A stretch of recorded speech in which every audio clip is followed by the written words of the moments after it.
Nararamdaman mo ba na wala na siyang paki sa iyo? Nararamdaman mo ba na para bang nanglalamig na siya iyo?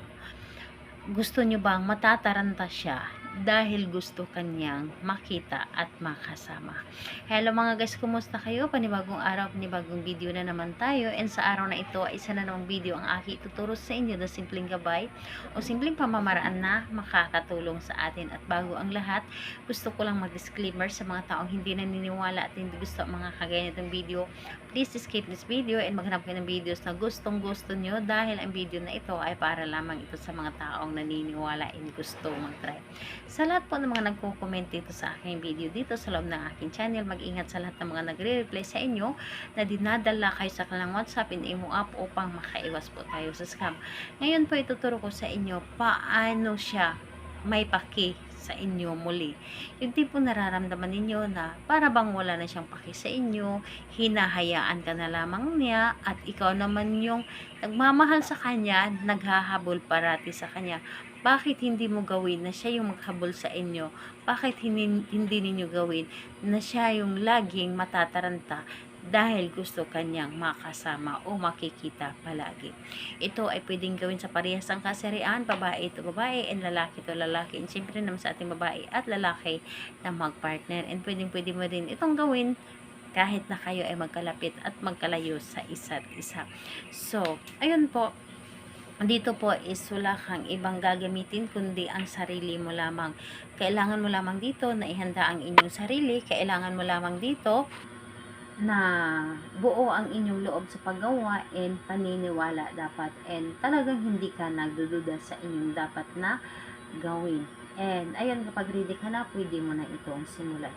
Ang gagawin mo lamang dito sa umaga, pagkagising mo sa umaga at nakikita ninyo may sinag ang araw, tumayo kayo sa loob or tumayo kayo sa harap ng inyong pintuan. So, tumayo kayo na magmumuni-muni kayo, yung isipin ninyo ng isipin ang taong mahal po ninyo, lalo na kapag kayo ay malayo sa isa't isa. So, ayun po, habang nakatayo kayo sa harap ng inyong pintuan, at dapat malayo yung tingin ninyo, yung tingin na siya yung iniisip mo ninyo.